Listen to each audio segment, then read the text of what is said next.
to Public Affairs Roundtable, a discussion of current events in the nation and around the world and how they affect the people of Indiana. Here's your moderator, Larry Lough. Baseball and budgets. Seems that's what everybody's talking about this week. Major League Baseball team owners have to balance their budgets. The United States Congress doesn't have to balance a budget. Are Major League Baseball players overpaid? Are our nation's elderly, those on Social Security, underpaid? Who will be the winners and who will be the losers in negotiations in Congress over the budget and in negotiations between Major League Baseball team owners and the Players Association? Our panelists for today's Public Affairs Roundtable are Howard Hammer from Finance, Gary Crawley from Political Science, and John Rouse from Political Science. John Rouse, is there a compromise at least ahead for the budget in Congress, if not for baseball? Certainly, of course. There are many interests involved, thousands of interests, in fact. The compromise is one where the deficit is finally becoming an issue. It is not really an issue, I think, in terms of the American public, because there is no real lobby group that is calling, saying, reduce the deficit. So I think the problem is perhaps in the very nature of Congress. And the very nature of Congress, first of all, is that a Congress is parochial. It is a parochial from the point of view that every congressperson represents a particular district. In other words, that congressperson here in Indiana cares nothing about the districts in California or South Carolina or someplace else. A second issue in terms of Congress is basically it is irresponsible. It can consider narrow problems, but it does not consider the broad problems very well. The deficit, of course, is a very broad problem. A third issue in terms of Congress is it is very sluggish. It goes very, very slowly. In terms of all the compromises that you speak of, in terms of all the committees, the conference committees, the Republicans, the Democrats, and so forth. And finally, Congress is full of a bunch of amateurs. So if you look at these issues, the fact that a lot of these people are new, they oftentimes have not had experience at what they're doing. The whole issue of the deficit is a very broad issue. There is no lobby group in saying, hey, we want less money appropriated totally, so they can deal with a narrow problem, but not a broad problem. These congressmen are amateur budget makers, not necessarily amateur politicians. Very definitely. The budget process, by the way, and it is indeed a process. It's a process that is basically based upon the Budget and Impoundment Control Act of 1974. And that is the setup. Keep in mind that everything that is done from a public point of view is done from the point of view of a process, due process. Everything is based upon the 14th Amendment. Is the deficit an issue then? Are you saying it's not an issue because there's no one lobbying to reduce the deficit? Well, it's not an issue yet, but it will slowly become an issue, and I think that Howard perhaps could comment on this further, but I'd say three concerns. In a sense, we're living on borrowed everything. First point, the fact that the budget this year will almost be $200 billion. That means that interest payments will be, in terms of our tax collections in the future, are going to be greater and greater percentage of the total budget each year. Second point, very serious concern in terms of a possible cancer on the political system, foreign borrowing. For the first time, we will become a debtor nation in 70 years. So foreign borrowing is a very serious issue. And finally is the issue of the trade deficit, meaning that our trade deficit is going to be something like $140 billion in the red this year because the people who compete, the business people, are not being able to sell their goods. So again, it's a very difficult issue in terms of Congress dealing from a broad point of view. Howard Hammer, is the deficit a budget-making issue, a political issue, or no issue at all? Well, it's been an issue with the business community over a long period of time. And traditionally, of course, the business community is part of Ronald Reagan's constituency. So it's very important, I think, politically, for the Republican control in the Senate and for Congress generally to respond to these issues. And John raised some good points because although there is no single constituency that seeks out less spending for their own purposes, the budget deficit will have an effect on the long-term tax picture, which affects business. It'll have an effect on the trade deficit. It'll have, because the dollar becomes very strong when the government must borrow money and is such a good source of revenue for people from outside the country. And of course, that's the way that the deficit is now in large part being financed, by foreign borrowing.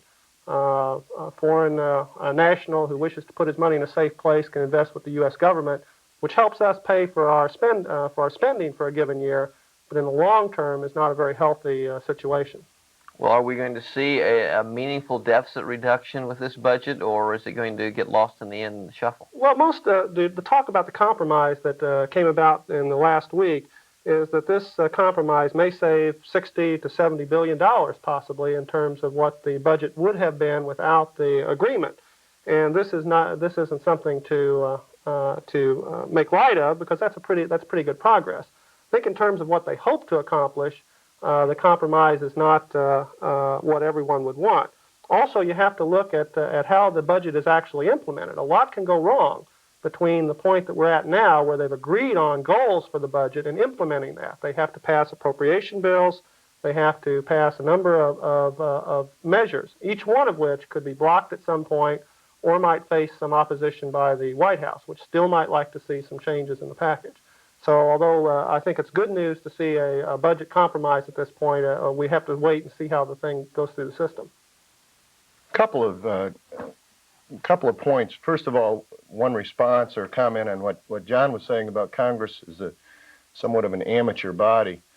They're amateur in terms of the budget process if you look at, for example, all 435 members of the House. But all 435 members of the House don't enact the budget.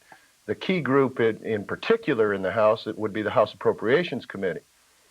And that committee, which is very influential, its bills are rarely amended, at least substantially, on the House floor. Its decisions are pretty well accepted. There's a conscious effort to do several things in terms of that committee. Number one, put people on there who are willing to work hard and on their own particular area of expertise in the budget and appropriations process, so they become experts over time.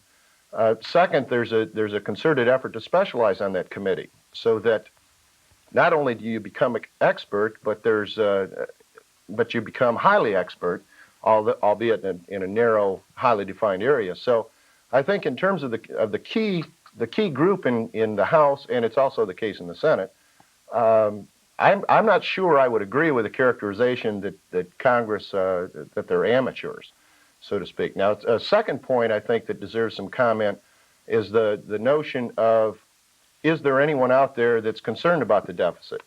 I think the American public in general is concerned about the deficit. Interest groups, as has been pointed out, each interest group's after their own little piece of the pie, and that doesn't mean cutting whatever that piece of the pie is. I think the problem in terms of the deficit being a political issue is that the general public and public opinion is not focused. It's kind of a vague abstraction out there. It's not focused on a specific event or the budget specifically. I think people are generally far more concerned today about the deficit than they were even 2 or 3 years ago. But for that to be a political, to have some political influence, to have an impact, I think John was quite right. Each congressman is representing a rather narrowly defined constituency in terms of the nation at large, and so this overall public opinion, until it becomes intensified and focused specifically, and until it's election time, I don't think it's going to have much impact. Let me try to respond to that. Certainly, the members of Congress are amateurs in the sense that we have a democracy. It's very difficult to focus upon such a vague issue that does not really hit the citizen in the face, so to speak, as the deficit. So the members of Congress, in a sense, are amateurs from the point of view that they are representatives of citizens. They are average kinds of people. They're not experts in the sense of sending people of expertise to Congress. John, I would disagree. I disagree in the sense, first of all, they're not the average person.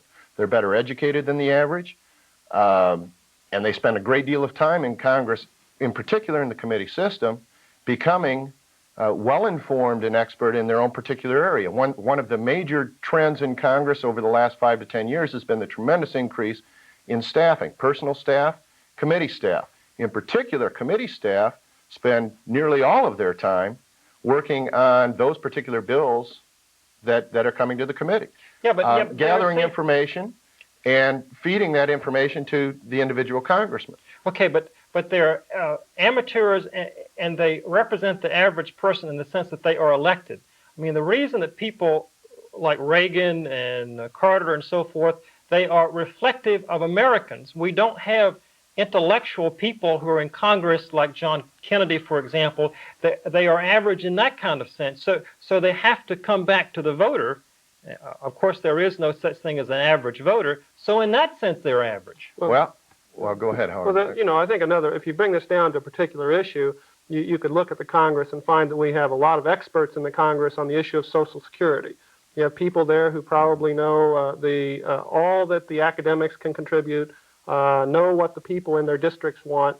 But in the end, when those bills affecting Social Security were to go to the vote of the House, you're going to see tremendous political influence there from an interest group.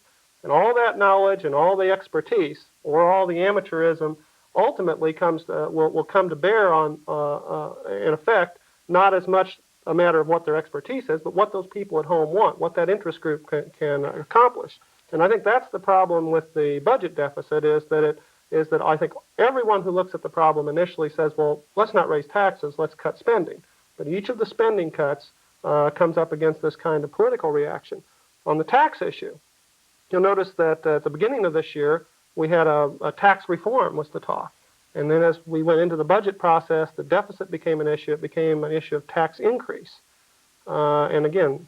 Well, Howard, that's the point I'm trying to make. The Congress can deal with narrow problems, but it has very difficult dealing with the broad spectrum of things. And Howard, let me ask you this. Once the American people realize that things like the budget deficit, foreign borrowing, and the trade deficit are going to hurt our standard of living, do you think that the American people will rise up as a group and say, hey, we want to cut the deficit? Well, looking at the business community, which has an interest in each of those issues, even there, talk about the deficit, you don't find simple solutions to any of those problems, because those are macro problems. The size of the budget deficit is not determined by one vote. One can't simply vote against deficits. You have to vote either for tax increases, for some sort of productivity increases, which will raise taxes without a rate increase. You have to vote for spending cuts. All of those things then run into the political process. So I think the mobilization of sentiment against the budget deficit is helpful. It makes people study the issue, but I'm not so sure that it solves the problem, because you have to do it with those very narrow issues that you talked about. Yeah, I think I should emphasize there are 5 major points in terms of this compromise as we have it now. First of all, the president has won his victory in the sense that he's going to have no tax increase. The Pentagon also wins in a way. Their budget can grow with inflation, but no more than that. As far as Social Security is concerned, it is also safeguarded, and in the sense the Democrats in the House, Tip O'Neill, he wins that particular issue. There's a focus upon a Medicare freeze. Medicare, of course, was passed 20 years ago, and that is the issue there. Of course, there's no real lobby behind Amtrak, although all of us like the fact that we have a transportation system here. It was cut by 15%. So those are the major overall focuses in terms of this year's budget. But if you look at those issues, John, even those things where there might have been less of an increase in defense spending, the real broad issues weren't solved, because the issue about which weapon systems will the Pentagon concentrate on, that wasn't answered. Instead, every weapon system got a little bit less. And so when the Congress has to sit down and make priorities, I don't think it served itself very well in this budget process. And domestic spending, again, there are very few programs cut. If Amtrak had been completely cut from the budget, it would have had a relatively small effect. And instead of cutting it completely, they only reduced it by 15%. So in many ways, although this budget bill amounts to $60, $70 billion maybe in savings, it's still a relatively small step, because of the bigger step is, where are you going to cut spending in the broad sense? Are you going to get out of spending in these domestic programs, The UDAG program, for example, is a big issue, and that was to some extent solved. But again, very small steps made. Yeah, I think we should reemphasize a point that you made earlier, Howard, in terms of this is kind of a budget blueprint. It's not the actual appropriations bills themselves. For example, you mentioned defense and which weapons. I mean, there will be a bill go through Congress authorizing an MX missile program. That's an authorization bill. You also need an appropriations bill to actually appropriate the money to spend for that particular program. And this is the budget we're talking about now. Basically, is establishing ceilings and what are our goals in terms of those budget bills. But when you get down to specific appropriations bills, budget bills, things can change quite a bit. And that may indeed happen, because that's when the groups come into the picture in terms of lobbying, etc., and including the public, the general public, lobbying for a particular bill. And of course, this is a Hoosier program. And let me ask you the question: since you're a person who specializes in state government, why does the state legislature balance its budget, and the budget for the federal government is never in balance? Because the state legislature, well, two reasons. Number one, constitutionally, it's mandated that Indiana state government balance its budget, as is the case in most states. Number two, they can't print their own money. So they can't run a deficit and cover themselves. I guess that answers the question. Pretty heavy issue here, guys, and we're talking about budget. You're talking at a higher plane. Let's talk about the issue, the subject that's going, the subject of conversation in the bars and the factories these days. That's the baseball strike. It really matters. Yeah, well, it really matters. Is this a serious issue, Gary? It's serious in terms of, I guess, getting people talking in the bars and so forth, getting people frustrated. In terms of, let's say, the amenities or the entertainment aspect of life. It's not serious in terms of poverty in America or people not having good health care and so on and so forth. I mean, let's face it, we're talking about an entertainment industry in effect, and whether or not we're going to be entertained on the same level that we were entertained the last 3 or 4 or 50 years. If anything, negotiations point out the fact that this is not a game, right? This is big business. It's big business on the one hand in terms of the amount of money involved, but when you come right down to it, it's still a game. Is it serious, Howard Hammer? The owners say we're not making that much money. Some franchises are losing. The Major League Players Association wants a minimum $60,000 salary, et cetera, et cetera. Would it be all bad if the franchises in Pittsburgh and Oakland and Seattle and Cleveland folded? I mean, isn't that part of the free market system? Well, you raise an interesting point, because both sides here make all kinds of arguments related to the market, but this is kind of an unusual situation because the baseball industry has an antitrust exemption. So the baseball industry can conspire, it can collude to not pay market prices to its players. And has for a long time. And countervailing force in this case, the classic sort of force, is the labor movement. The players have formed a monopoly to sell. They're selling their services. So we really have two monopolies, in a sense, here wielding their power. And, of course, the only result of that is that we're going to pay more, and fewer of us will see the product that we want, which is the entertainment business. So in the short run, we've got the strike. Now, your question about the particular franchises that lose, that's the baseball owners have had a kind of an interesting time this week airing their laundry to show where the money comes from and where it goes. And I think the net result of that is that there are 4 or 5 franchises that are losers and may permanently be losers. And yet, on the other hand, there are some very prosperous franchises. So it's very hard in the context of the whole collective bargaining issue to raise that point. Certainly, the players. There are the $1 million players, and that's very dramatic evidence of what kind of money they're making. Well, the Cleveland community, the Pittsburgh community, are they just not supporting these teams? Are we looking at mismanagement in the ranks? So would it be better off if Pittsburgh moved to Indianapolis and the Indianapolis Arrows had a shot at better management, of better community support? Well, that's probably the sense in which those owners can recoup their losses, is that ultimately they can sell their franchises. Whether or not, it does not appear that Pittsburgh is viable to support a Major League Baseball team. In the Bay Area, Oakland and the Giants are both in a market which probably could support one Major League team very well. but both of those teams have problems as a result. So certainly those are problems for the industry. If you think about those local areas, a lot of it has to do with television. National television provides a lot of revenue for baseball, but the key to a franchise seems to be those local television contracts. You look at Atlanta or the New York market, Chicago, with the Cubs on WGN. You see, there are a tremendous amount of income, and that's what makes those franchises prosperous in most part. I think there are two aspects in terms of a franchise being successful. Number one is fan interest, and number two is management. I think it's fairly clear, at least from the reports we've read, for example, that Cleveland's problems stem as much from lack of fan interest due to poor baseball teams over time as anything else. On the other hand, it's generally argued Oakland, their primary problem, aside from having to split the metropolitan area with the San Francisco Giants, is poor management. The figures released this week indicate that Oakland spends far more for executive salaries and so forth than the league average. So I think you have two aspects. If you tie that into Indianapolis, it seems to me, would have a real problem making a go of it in terms of a baseball franchise. Even with good management, they have a relatively small metropolitan population base. I believe it's around 1.1 or 1.2 million, somewhere in that area, which would put it in the bottom in terms of current franchises. Most of the franchises in trouble, Seattle, Pittsburgh, and so forth, most of those franchises have a relatively small population base to begin with. So I think they'd have a problem from that standpoint.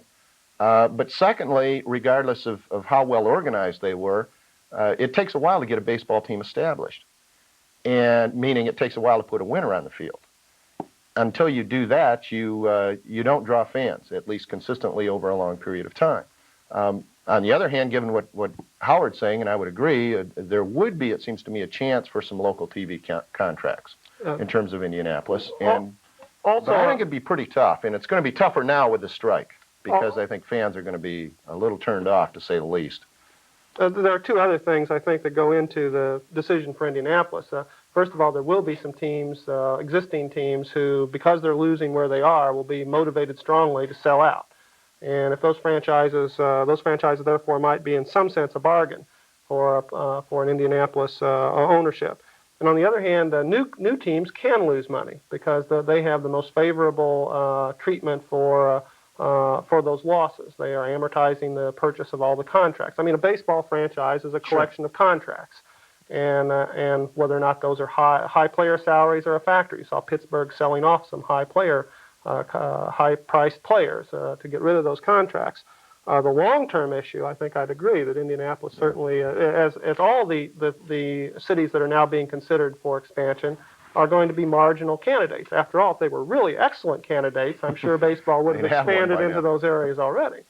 I think there's another kind of issue, and that is a kind of a philosophical kind of thing. And as I look at this, it's the real public impact of the private sector, the real public impact of these teams who are owned by private individuals, but yet they have a tremendous public impact in terms of all of these communities. And that's something that we've studied, for example, in political science. Mm-hmm. But Howard, let me ask this question. It seems that this strike might end not so much because of the owners and the players, but because of the money that other groups might lose because of the strike. Do you think that's a point? Well, it is true that it's. We tend to look at it in terms of whether or not the owners can last or the players can last during the strike. There are a lot of other pressures, and there are pressures which in the long term do affect profitability of the franchise and player salaries. In the short term, if you look who loses the most money in the strike, it might be television networks. Both ABC and NBC have television advertising contracts out now for Major League Baseball games through the playoffs, each around $80 million. And although they can find other shows and find other sponsors, they probably can't get that much revenue from any other source. If you look at some of the sponsors that are affected, you look at Ford Motors and Miller's, who've made a major commitment, Miller Brewing, which made major commitments for the playoffs, and Stroh's and Anheuser-Busch for the World Series. So if the strike were to really kill the season, if they don't settle the strike before playoff time, you have a tremendous amount of impact. And the cities are affected. New York City, noticeably, there's a ticket tax there. And every baseball game in New York City brings about $39,000 into the city coffers. And this adds up over time. And there was a city official in the press who said that the strike could cost as much as $2 million to city officials. So there are all those kinds of pressures, as well as the pressure from concessionaires and other employees related to teams. Yeah, I think what's intriguing me about the strike in this time around, as opposed, for example, to 1981, in 81, I sensed that there was a certain amount of animosity on the part of the general public toward both the owners and the players. The players, because, after all, they are playing a game, and yet they're asking for more and more money, and they're already paid better than the average American working stiff, so to speak. The owners, because the argument was the owners are trying to break the union. And, of course, there's a certain element in society that picked up on that, and consequently we're supporting the players. Seems to me this time the question is revolving almost exclusively around money and how much players are making and how much do they deserve to get, basically through the salary arbitration question. And I don't see a whole lot of support for the players out there this time. It's anyone that I've talked to, any comments that I've picked up on or read about in the papers and so forth. Not much is said about the owners in an antagonistic way. We won't say any more about the owners or players now. We're out of time. Thank you. Thanks to our guests, Gary Crawley, Howard Hammer, and John Rouse. I'm Larry Lough. Thank you for being with us.